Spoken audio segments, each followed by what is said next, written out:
invest in yourself. Okay, so acquire some life skills, some knowledge, build up your skill set, increase your skill set, and in particular, one thing that people cannot afford to overlook is to learn Chan. And this is so critical for your well-being. Okay, because Chan will take care of your physical health and your mental health. Okay, and will help you become more productive, more creative, and in particular, more satisfied, more have a bigger sense of fulfillment out of your life. Okay, and that's not stress enough. That life must be fulfilling. It's not enough for us to get up and eat and sleep. Okay, you got to do something in our life. We got to need, and our ideals is to try to make a difference, try to contribute more and more and more, and that's a secret of happiness. Okay, and so and Chan is central to this process. By the way, you need the spiritual skills to be the driving force for your life endeavors. And unfortunately, as I said, our teachers, our parents, our ancestors didn't know better. Okay, and for that, I'm very grateful personally to Master Shenhua for bringing the Weiyang Chan training, the Weiyang Chan lineage to the U.S. for us to be able to take advantage of. So that's why I hope that more and more of you will be able to become more skilled and share that knowledge with everyone. Okay, that's the spirit of Weiyang Chan. We get better so that we can contribute more and then help more others. Okay? And it turns out that on Saturday mornings we decided to discuss the Song of Enlightenment. This is very, very important, it turns out. Struck up luck because Chan is about learning from someone who's knowledgeable, hopefully from someone who's enlightened. And so it's a Song of Enlightenment written by great Master Yongxia. Actually, it was the first one to give us a very detailed description of what it's like. And therefore, very important for us to learn and study this so that we will be able to see and spot such teachers. Okay? All right? So now we're on slide 105. Thank you. Okay? He's talking about him. He says, they never say it. They never say they enlighten themselves. But it's implied here that I've changed. And for a person of my standard, he says, for enlightened people, I cannot grasp at leaves and seek out branches. He says, if you have wisdom, enlightenment is about wisdom. Yeah, wisdom. Then you will not strive, grasp at leaves and seek out branches. Refers to the fact that you don't. Wisdom enables us to avoid wasting time. Okay, we spare ourselves on trying to chase after grasp at leaves, after unimportant stuff, secondary stuff. Okay, And the seek out branches, not only grasping is just a one-time effort, and seek out is a long-term effort. Okay? There is wise people have a long-term planning. All right? So that's why, and if you have wisdom, you avoid making such mistakes, chasing after secondary stuff, unimportant stuff, peripheral stuff. All right? And I in commentary slide 106 here, I explain it as enlightened person, myself, Master Yogya says, I am still a student of the way, and therefore I seek out the core teachings, the trunk and the roots of the tree instead of the branches and the leaves. Branches and leaves are basically depend on the trunk and the roots, and they serve more for ornaments. But the core is the trunk and the roots of the tree. And the grass of leaves and seek out branches refers to the Hinayana in Buddhism. The Hinayana teaching is basically branches and leaves. 107. People do not recognize a Mani pearl. Of course not. Mani pearl here refers to is a Mani pearl in this context is a as you wish gem. This is a treasure where you get whatever you want. Okay, and deluded people cannot recognize the real value, the real gems of the world. Okay, and the Mani pearl here is basically enlightenment. Enlightenment is a state of mind that enables you to get what you want.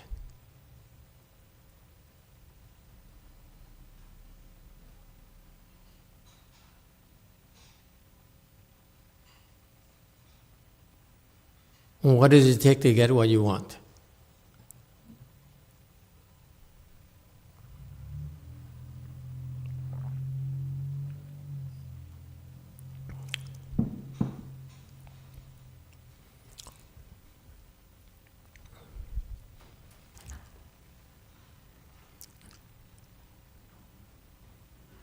My face is blurry on the screen. Oh, very good.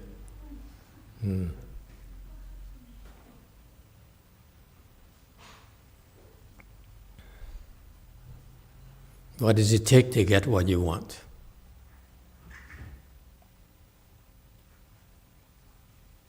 Whether it's worldly, or whether it's spiritual. Yes, 5.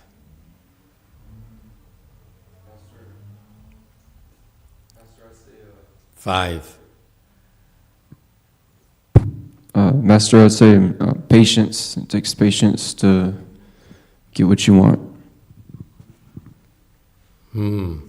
Very good. It brings to mind, right here today, brings to mind a novel I read by Hermann Hesse. Anyone read that German writer? He's more like a philosopher who his novels are very philosophical, and he one of his novels is Siddhartha, the life story as patterned after the life of the Buddha, Prince Siddhartha. Okay, and at a very young age, in the Indian tradition, Siddhartha decided to go for the ultimate search for knowledge by cultivation, by becoming a Brahmin. Okay, so he followed a Brahma teacher who taught him. Okay, and then after he learned from a teacher for a while, and his best friend, his buddy there at the school where he met at school, And actually, it's also a childhood friend as well. And they went together to study under this great Brahmin teacher. And so they decided they learned enough, so they decided to branch out. Okay, and his best friend, I forgot what his best friend decided, what he decided to do, but Siddhartha, this person here, he decided to travel, okay, to the training, spiritual training where you go by yourself, okay, and you become a Shramana, you seek out alms and you walk, okay, and eventually he came to a city and he met with the richest man in the capital city, okay, and he met him through a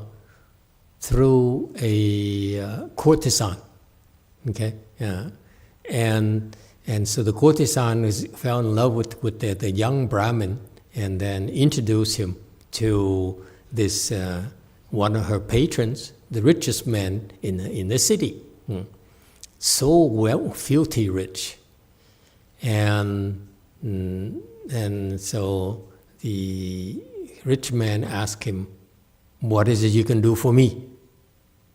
And the young Brahmin said, "I can do 3 things for you.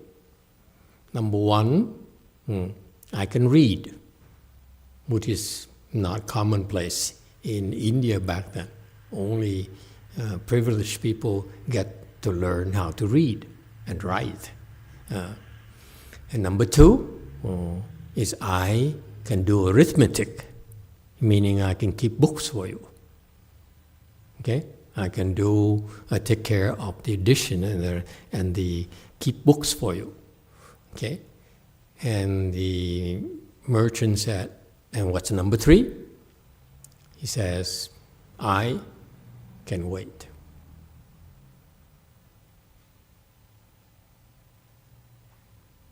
That's so Buddhist. You know that?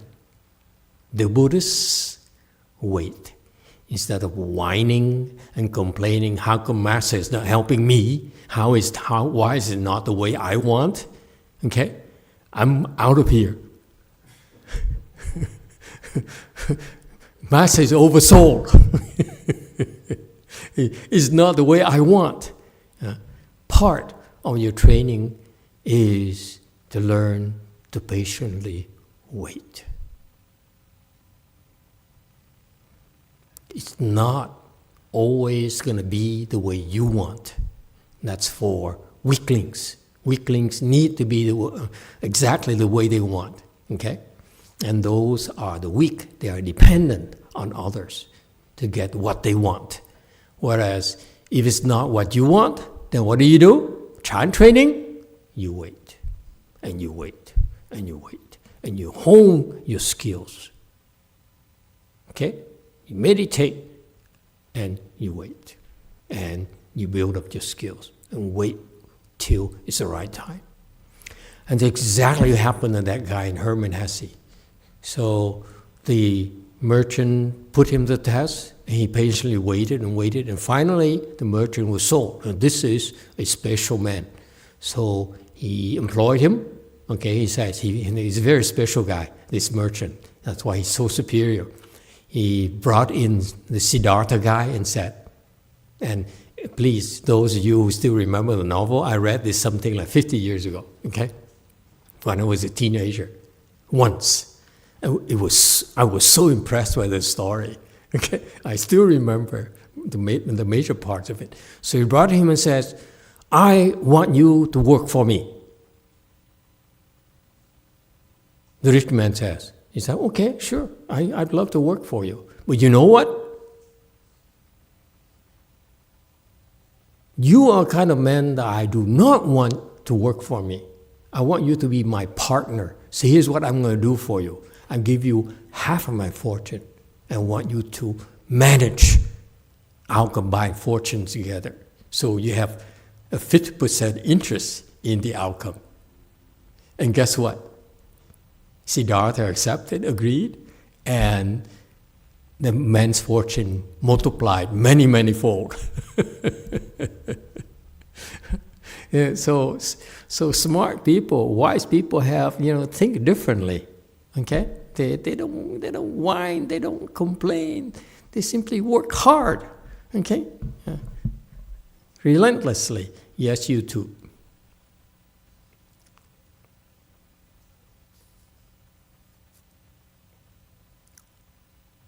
Chat for you.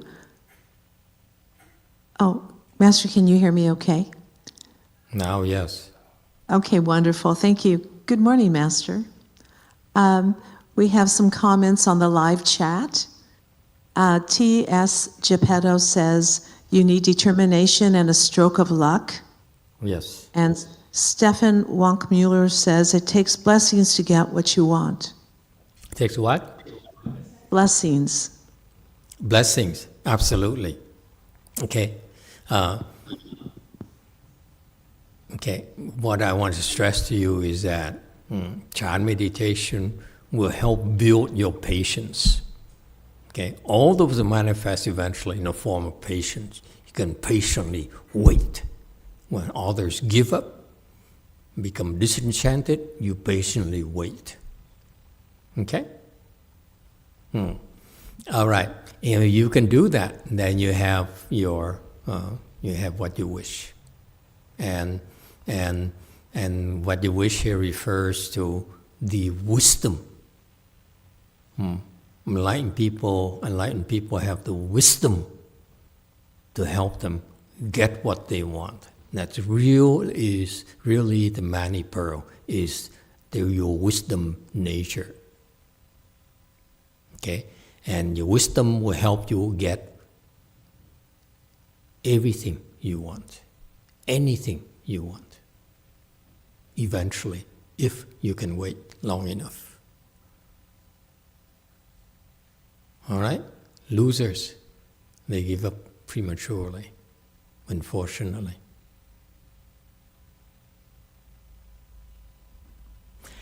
"109. They may receive it in person in the treasury of the Daskam One." Okay, so this treasure here, Master Yungjia says, this treasure here, okay, you can go to the treasury of the Daskam One, the Buddhas. Okay, this not just the Buddha, but all Buddhas have this treasury that they share, okay? And anyone can go to this place in person, okay? You have to be there yourself. You cannot get Uber and have it delivered to you. It doesn't work, okay? No. You have to be there in person, okay? Okay, Uber is not allowed in.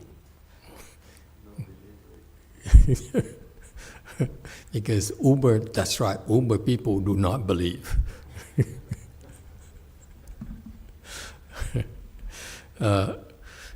And so to receive it in person means you have to do it in person, meaning that you have to do it yourself. In person here is analogy for it's something that you must do yourself. There's no substitute. No one can get enlightened on your behalf.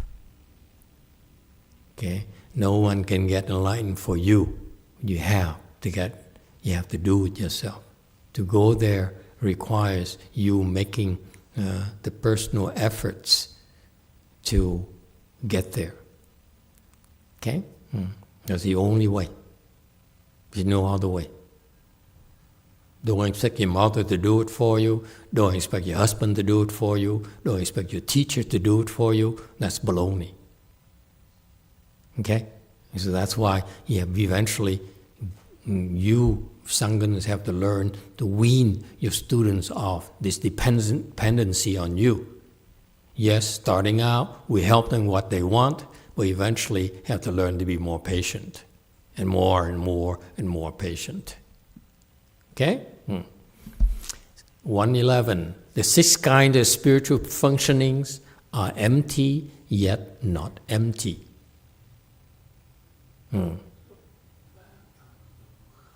So Master Yung Cha now is revealing that he has spiritual penetrations. Okay? Once he had these, when he has received the Mani gem pearl, as you wish pearl, he's no longer greedy for anything. You can get whatever you want. So what's the point in worrying about things anymore? Okay? The Mani pearl is what your treasure. There's nothing lacking in your treasure. Okay? He's no longer greedy for recognition.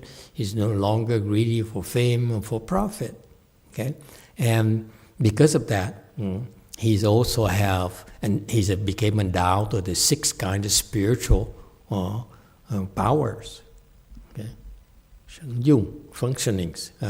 And he stressed here the spiritual functioning, meaning that they are the functioning of your Buddha nature to get what you wish.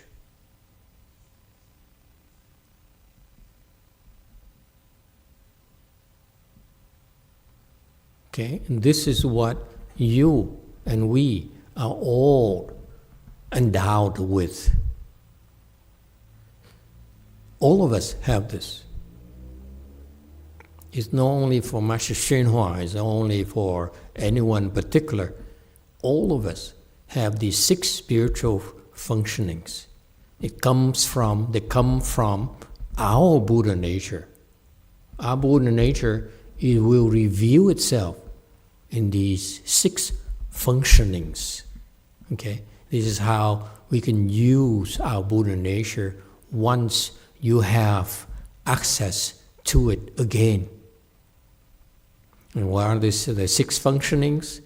The heavenly eye, the heavenly ear, the knowledge of others' thoughts, knowledge of past lives. Number 5, spiritual foot.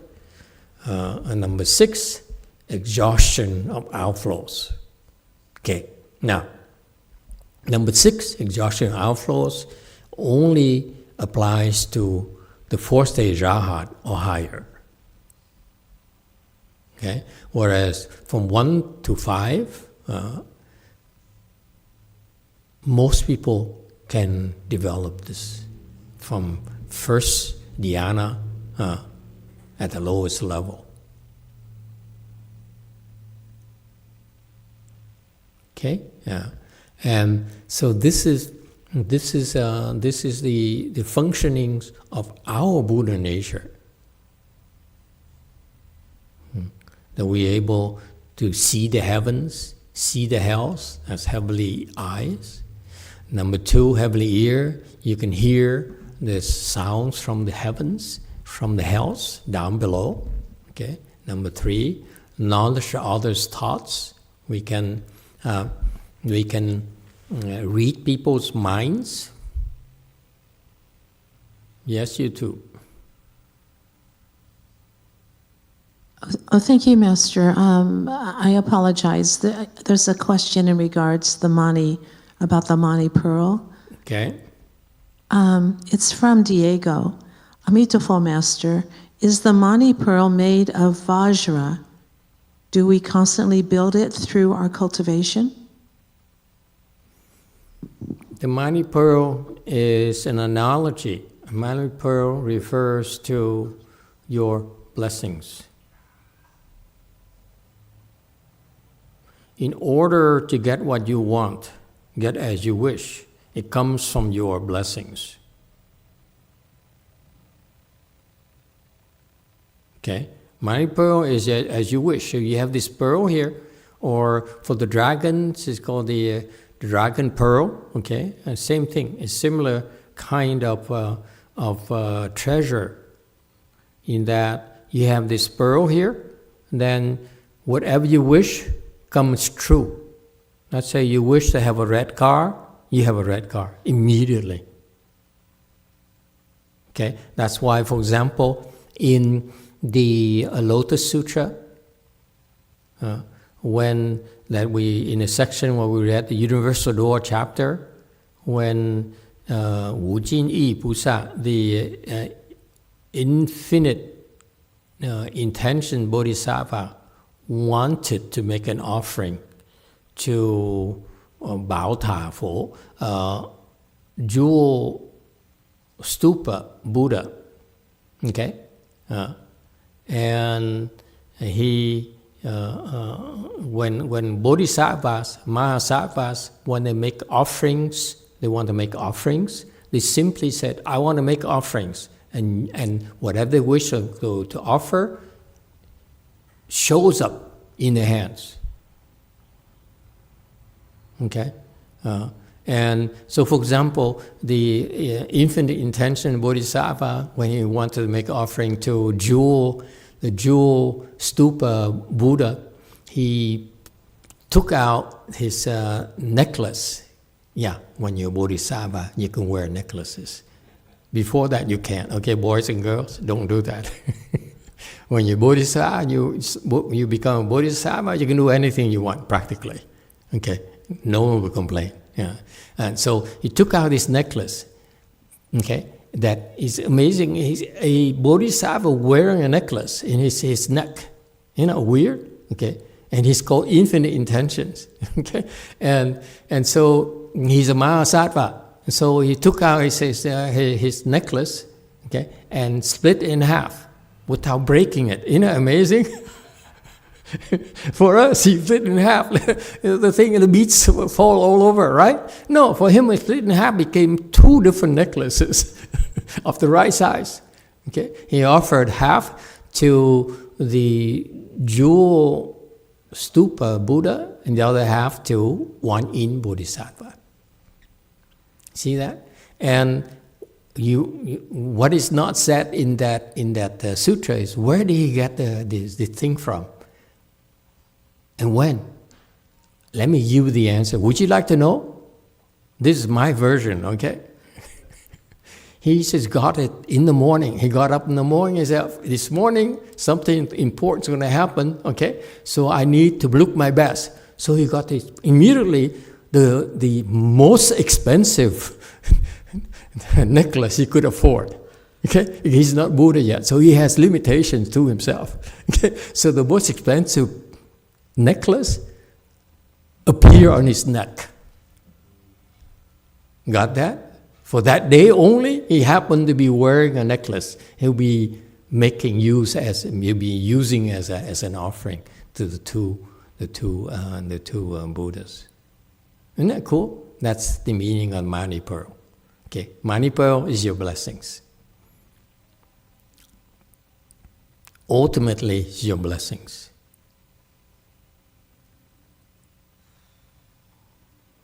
All right? And knowledge of past lives, number 4. This is quite useful. Master Shenhua disciples, they are many of them have very pure lives. So many of them can look into your past lives. Okay, they can tell how many wives you have. And so forth. It's kind of cool. Yes, Way Mountain. Dạ, Di Đà Phật, con kính chào thầy. Con có 4 câu thơ mà con nghe từ một thiền sư con hỏi thầy giải đáp dùm cho con là ở đời vui đạo phải tùy duyên, đói đến thì ăn mệt ngủ liền. Ở đời vui đạo phải tùy duyên, đói đến thì ăn mệt ngủ liền. Trong nhà có báo thôi tìm kiếm. đối cảnh vô tâm, chớ hỏi thiền. Chớ hỏi thiền. A Di Đà Phật.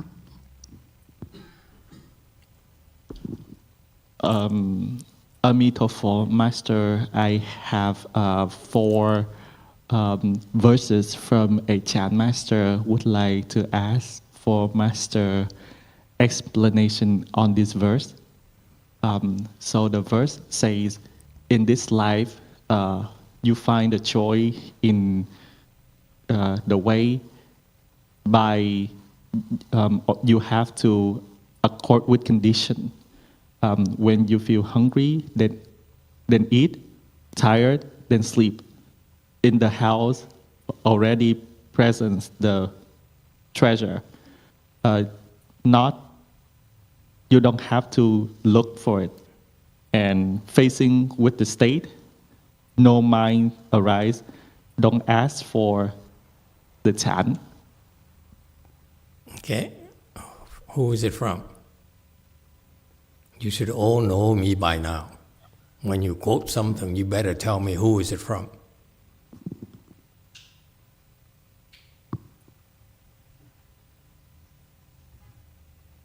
Dạ con không nhớ mà con chỉ nhớ bài thiền sư. Vietnam, Vietnam Master. Không, bài này dạ, để con nhớ, hình như là của vua Trần Nhân Tông á. Yeah. Dạ, đây là Phật. Yeah. This king here, the Trần Nhân Tông is a Vietnamese king, very famous because he supposedly helped found the Vietnamese Lin Chi school, Lâm Tế. Am I correct? Yeah. So I mistakenly thought that he founded this Chan school of Lin Chi. Actually, he brought it from China to Vietnam. Okay, so he didn't found the school, and he's a very famous guy. He's a real character. He's a king of Vietnam, and he had a real full life as a king. He enjoyed all the pleasures in life, in the lives of a king. And then at the age of 60, he set the new standard. When you get to be 60 years old, that's when you drop everything, you shave your head. I'm not looking at anyone in particular. And it's so Vietnam thing. So Vietnam are very proud of this tradition. When you reach 60, you say, I have a full life, nothing else I need anymore. Okay, so I'm going to shave my head. And unfortunately, from my understanding, it's like I'm sort of retire or pursue or do something else. Okay, but actually, it's not. They don't become a monk in order to become enlightened. That's not my impression. Am I correct? Vietnam people, correct me. Trần Nhân Tông is a king, but he never advocated that you become enlightened. He just said you should have a high aspiration in life. Okay, like I do. I became a monk. Okay, because there's a higher level aspiration in life, higher than even being a king. So that's his contribution. And then he before that he also brought the Lin Chi Chan school from China to Vietnam, and it became the dominant Chan school in Vietnam. Yes. Okay. So my impression of Trần Nhân Tông is basically of course I'm just don't know for sure, but he's not enlightened yet, not even 4th stage Arhat yet. If you are a king, you are a queen, it's extremely difficult for you to become enlightened. Very, very difficult.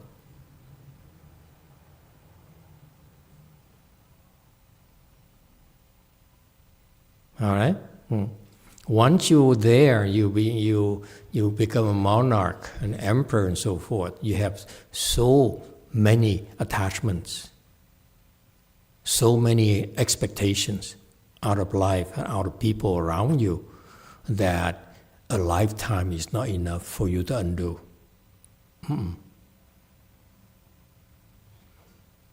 Okay, and so that's why the Vietnam people, they have a tendency of doing verses. Okay, even my Vietnamese Master Mạng Giác, also wrote a lot of poetry, very good poetry, mind you. I'm told. I never read any of it, for some reason. And many Vietnamese monks write poetry. Master Shenhua also wrote poetry. His American disciples also tried to write poetry in Chinese.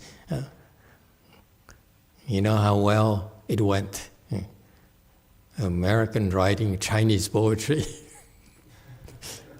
Give me a break.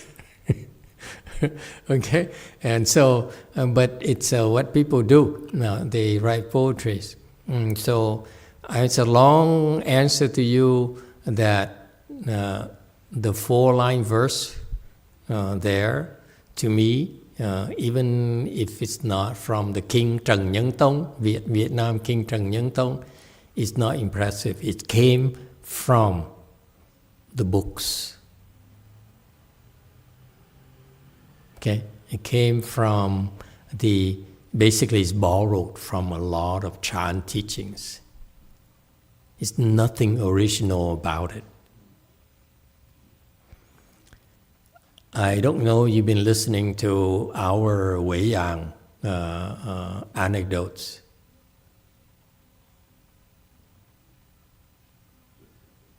Chưa. Okay, on Friday Yes. night. Okay.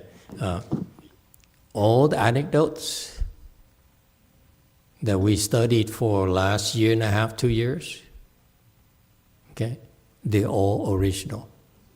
It's nothing has been said before at all, or even after.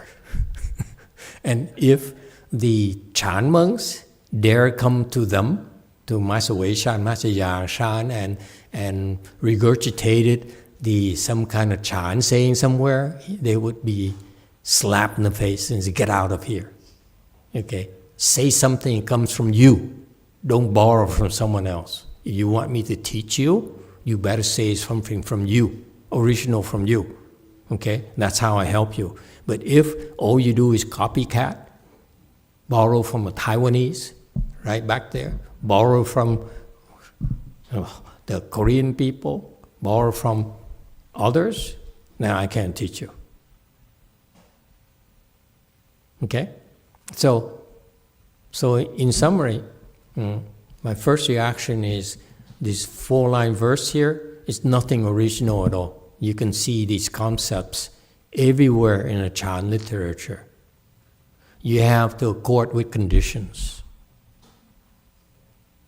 Okay? So what? Why do you have to talk about it? In Chan school, we don't talk about according with condition. We teach you how to accord with that condition, with this condition, because it's stopping you in your cultivation. But to say you need to accord the conditions is too general.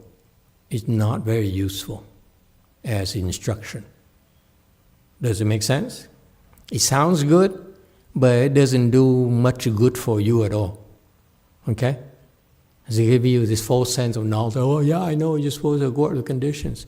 But the Chan training, okay, is about helping you cope with the conditions. Because you don't know how to cope and accord with your conditions.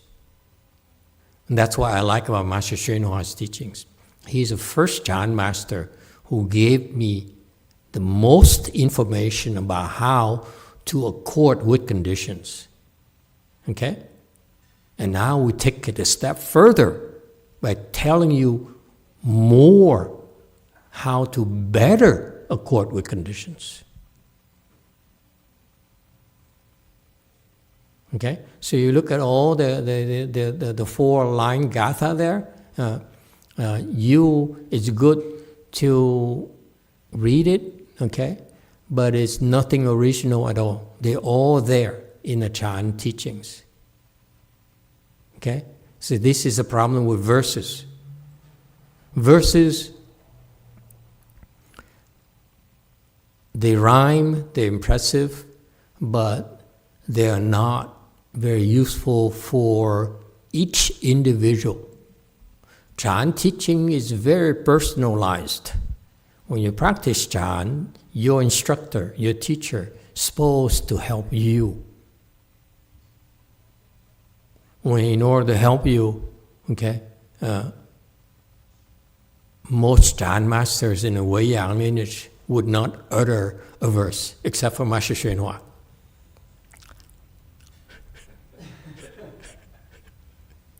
He's the only Weiyang master I know who would say verses in Chinese. The other Weishan, Master Weishan, Master Yangshan, they rarely say verses. Rarely. Okay? Because, why not? Because the verses are not specific enough. They're supposed to be verses, therefore they must rhyme, they must sound good, they must be flowery language. But the Chan instruction should be very precise. It says, stop! It's a Chan instruction. Okay? Slapping is a Chan instruction. This is a lot faster than saying verses. Okay? You should accord with condition. You slap right away. Shut up! Okay? Don't say, you should accord with conditions. Okay? Apple? Yes? You say, should I accord with conditions? You slap right away. And you say, oh yeah, I got it. That's Chan. That's our style of Chan.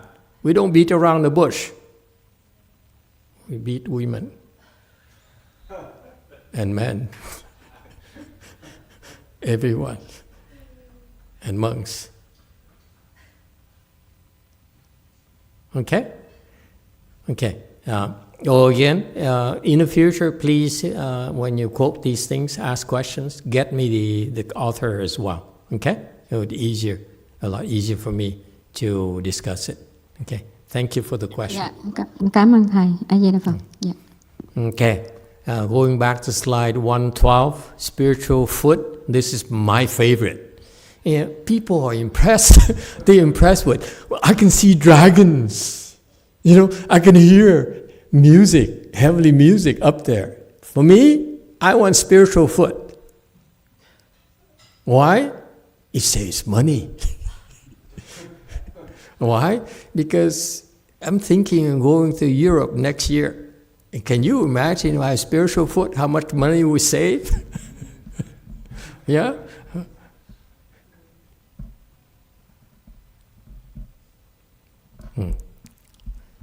All right, so spiritual foot is the ability for you, what it describes it as, you disappear into the earth here and pop out instantaneously somewhere else.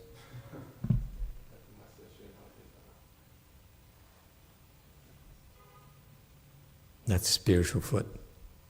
Okay? And you don't need you don't have to worry about a Boeing 737 Max and so forth. Okay? All right? So I love spiritual foot. And I pray to God that one day when I have spiritual penetrations, let it be spiritual foot. I don't care about the rest. Okay? Oh. And exhaustion of outflows is when what it means. Okay? Lo Jin Tong, meaning that you can completely wipe out all your afflictions. And what is implied is not explained to the Chinese. What is implied is that what I just taught you last night, the ability to turn it on and turn it off. That's the starting point of exhaustion or outflows. Masteryonghua is exhaustion or outflows. Okay? He has no more outflows. Okay? And the other alternative is on and off switch. On and off switch allows you to connect with people. That's what bodhisattvas do.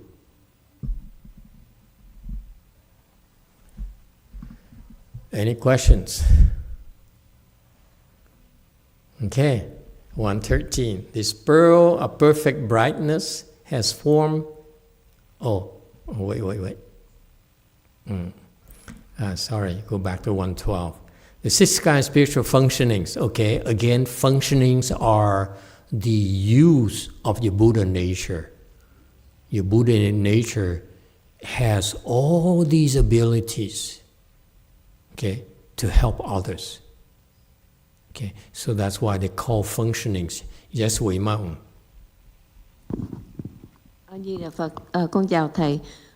Con có nghe lại mấy cái thép cũ của thầy đó, thầy nói là con nghe mà không biết có rõ không, là thầy nói là khi mà mình thiền xong đó, mình đứng dậy mình đi liền thì nó tốt. Đứng dậy rồi cái mình đợi chút rồi mình đi liền thì nó tốt hơn là mình ngồi mình duỗi chân ra, phải không thầy? No, it's not true. Con nghe một lần mà con không có rewind là được, thành ra con phải hỏi để cho rõ thôi. Amitabha. Yeah. Amitabha. Hello, Master. I've heard in your tape, in the old days, you say that after we meditate, we stand up right away or wait a little bit and then stand up and walk around better than you stretch your leg. Is that true? Because I've just heard it once and I don't know how to rewire it. That's why I want to ask you about this question. Okay, very good. Let me use my knowledge of past lives.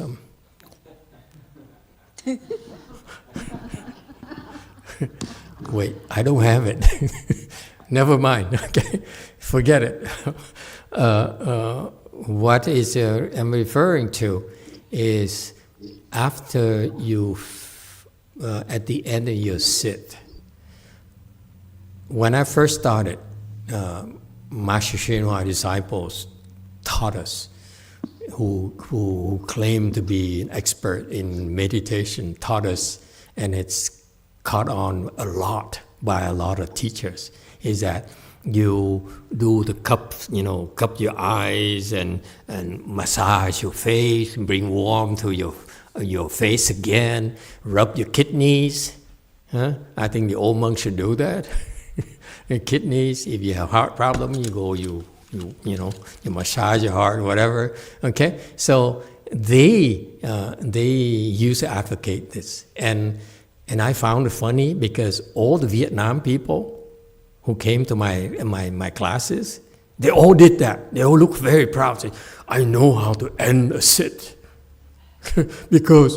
And I did too, by the way, because I did everything that was taught to me. So I also did that. And I felt very proudly. I said, as soon as we're done in Long Beach Monastery there, I would cup my eyes and warm my face again and touch my head to make sure that it's warm, and then rub my belly and say, "Oh, I'm hungry today." And then in particular, use the back of your fist here. Okay, and rub the kidneys in the back. I did that for a long, long time. Very proud.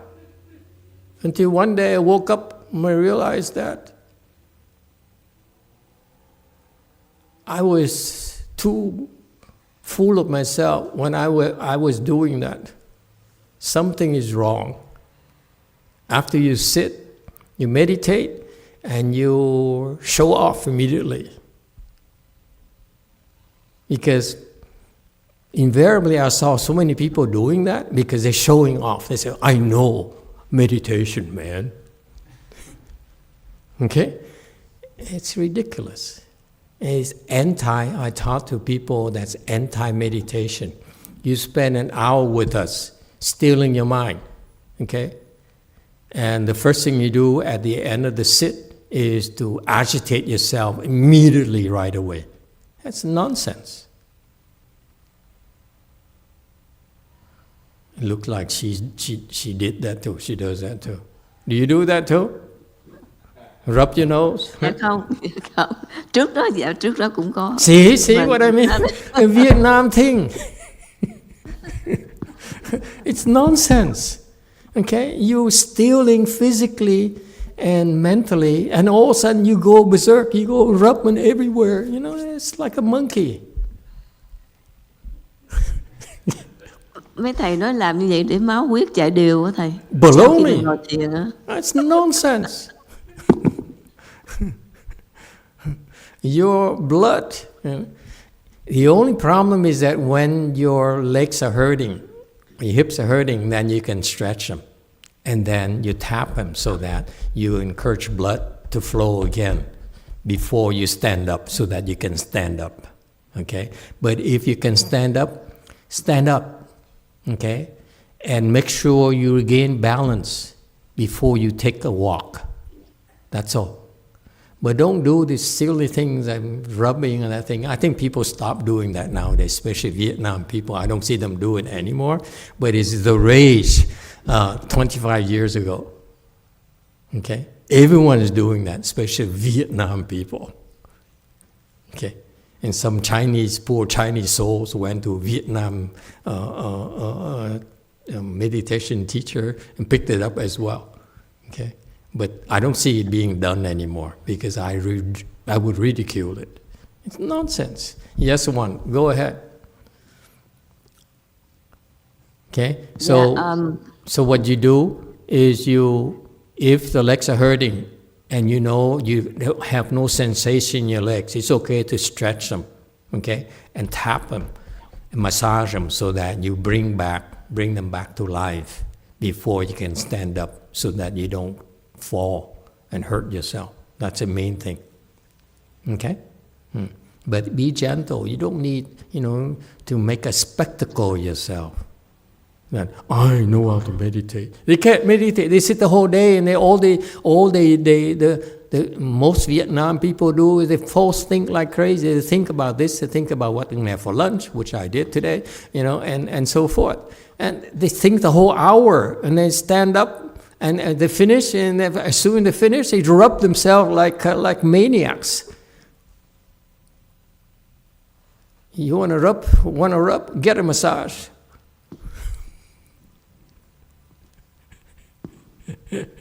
Okay, is that clear? Con cảm ơn thầy. Yeah, okay, you're cảm ơn welcome. thầy. Yeah.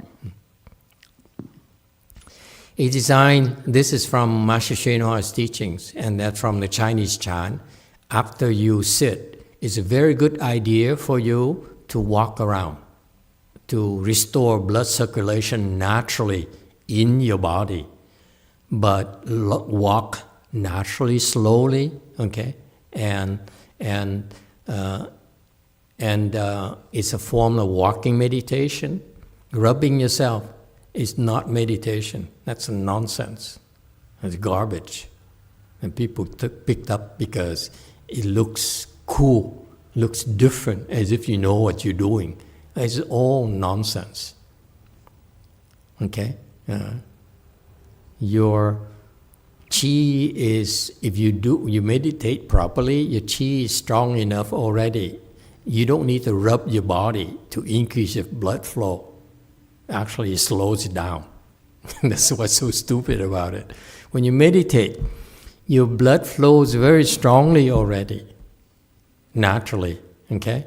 And as soon as you start rubbing yourself vigorously like that, it brings blood to the surface, but actually it pulls blood away from the circulation. So that's not good for the blood circulation, by the way. It's nonsense. very trendy for a while, okay, for at least 2 or 3 years. I was still guilty of that. All right, I think time is up. Can I finish a slide here, 112, before we leave, please? Okay. So he says the 6 kinds of spiritual functionings are empty, yet not empty. Very quickly, they're empty, meaning that they don't think much about it. And this is why you have the 6 spiritual functionings for penetration, because you're not attached to them. Okay, the less attached you are to the spiritual powers, the more powerful they are. That's a difference. Okay, the first dhyana people can have spiritual penetrations too. Okay, and up higher. Okay, but because of their levels, there's a difference in level of power, level of efficacy. So that's why we advocate, don't worry about spiritual functionings yet. Get high up there, and then eventually your spiritual penetration will follow. Don't have to worry about it. Don't be greedy. The less greedy you are, the quicker they come. Okay? And yet not empty. Not empty because they're useful. They're empty because you're not attached to it, not empty because they are useful in your work. They are helpful in saving others. We stop here today and thank you all. Let's go to lunch.